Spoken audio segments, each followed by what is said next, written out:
we're switching from Ewetopia Farms to the Wandering Shepherds. So today we are heading off to Delta to look at an old grist mill they have there. We thought it was just going to be a drive-by, but we just happened in as people were doing some final repairs on the place as they were closing it up for the winter, and they allowed us a peek sneak inside. So come along and join us. Right now we're in the town of Delta. We stopped by here to look at the old mill they have, but I noticed they had a little water park here, so I thought I'd just peek in and have a look.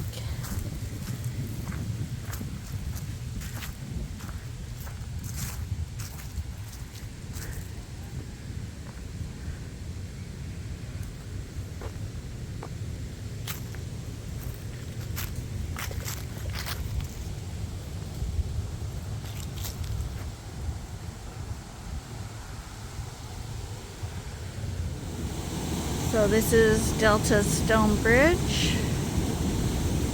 So in this tiny town, in 1834 and 1836, they had elections for the Assembly of Upper Canada here in Delta. They didn't have secret ballots. It was by show of hands. And because of that, a whole bunch of fighting broke out, and it became known as the Beverly Riots. People were hit with fists. They were had their clothing torn, and they were stabbed by the opposing Tory voters.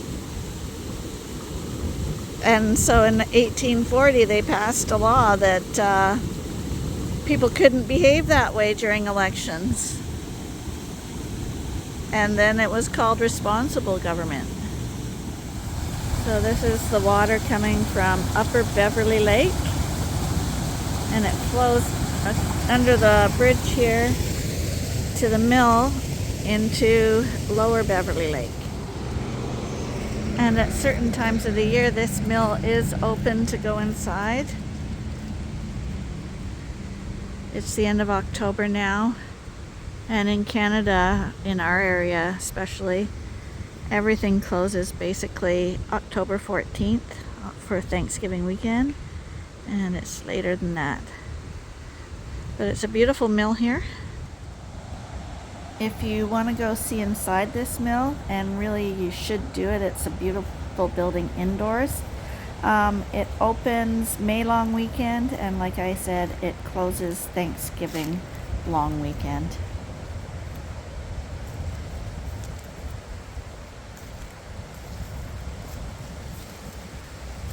Apparently this is one of the most photographed mills in Ontario, and yet it receives no funding whatsoever from the government. It's all run by volunteers.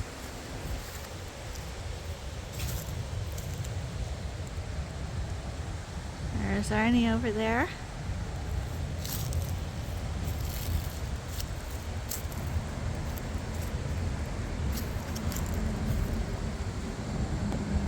This mill was built in 1810 and is one of the oldest surviving grist mills in Canada. It's obviously not a running mill anymore, but it's pretty intact. It's an example of the earliest surviving fully automatic flour mill of its kind. It was built using stone and timbers from Delta itself, and was described as one of the best built examples of an automatic mill in Upper Canada ever.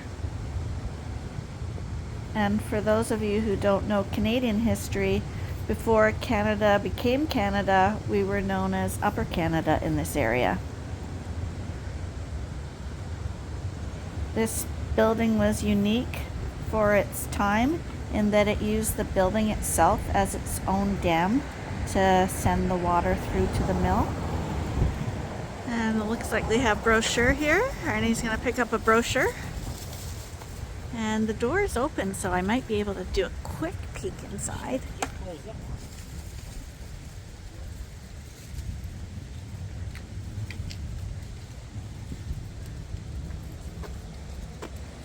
I believe this part of it is the office.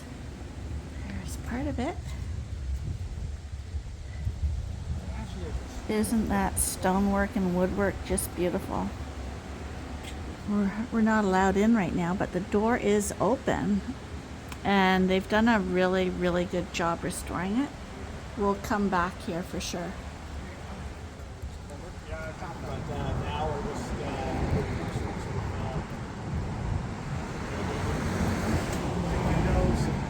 All the stuff we do when the public isn't annoying us. Arnie managed to get talking with one of the volunteers at the mill here. Oh, it's all restored by volunteers, he said. We got a wonderful volunteer here, and he actually said he's going to let us in.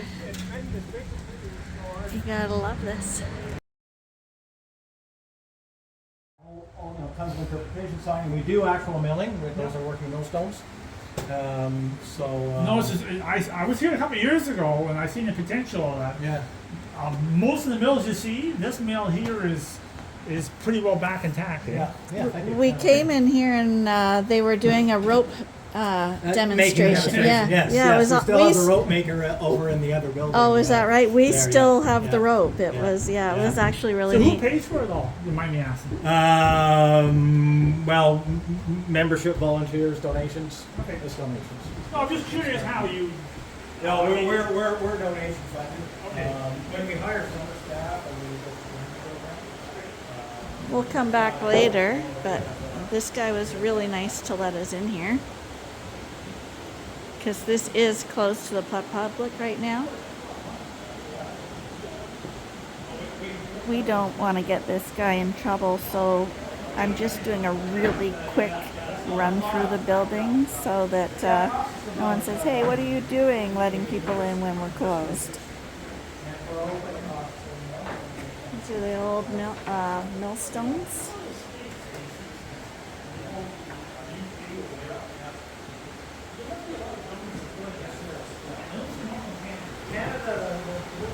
Oh, and here's the water wheel.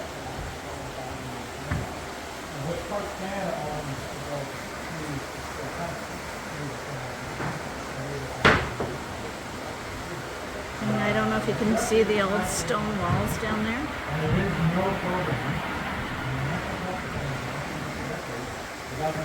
And there is an upstairs too.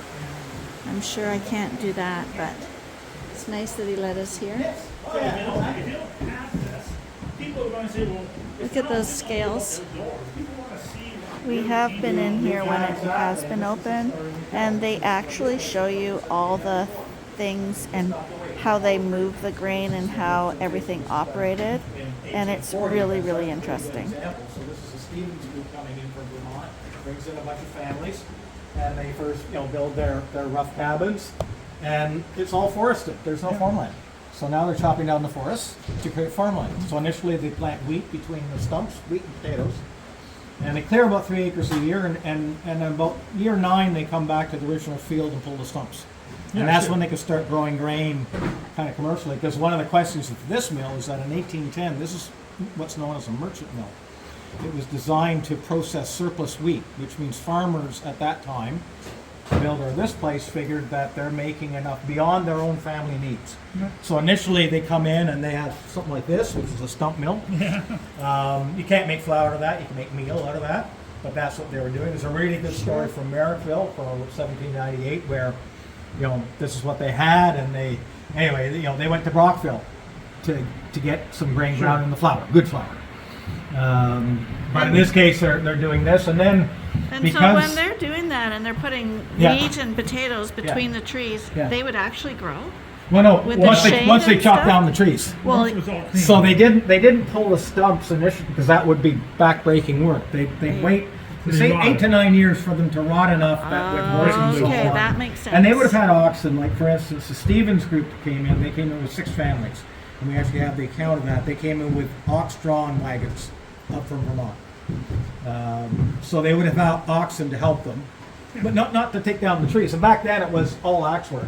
Yeah, sure. Yes, They weren't yes. sawing down, so it was all hand axe. Well, I know it's all. Oh, really? That's an 1810 Still door. on the door. 1810 door, and it's That's wood. an 1810 door. Yeah. Yeah. Yeah, that's awesome. Well, even Upper Canada Village, and what the biggest attraction of Upper Canada Village to me is the sawmill.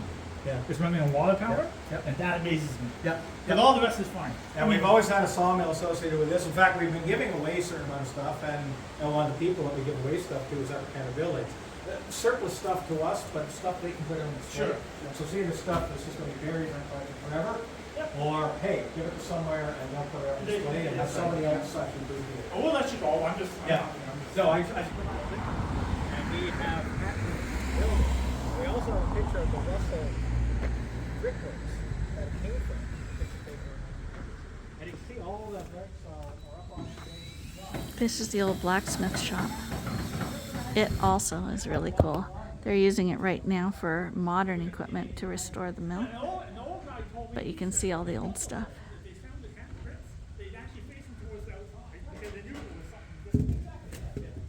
Here's another millstone. These are beautiful. These old stones. Yeah. This one, they put metal around that one. Well, because you know why these roofs are here, eh? You know why these roofs are I here? think it's for the grain, isn't So it? when they're milling the grain, the grain would automatically come in the center, and when it was turning, it found the grooves to come out. It followed the grooves out when it was milled. Do you understand? Yeah.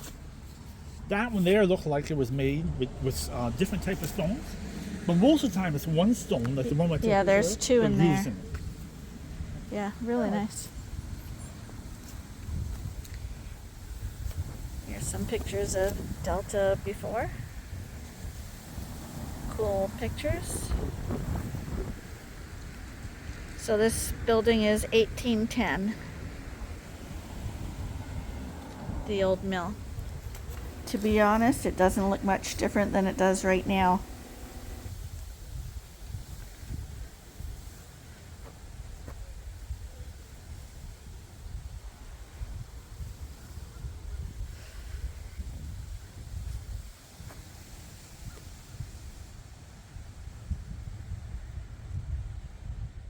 Well, I hope you enjoyed your sneak peek of the old stone mill in Delta.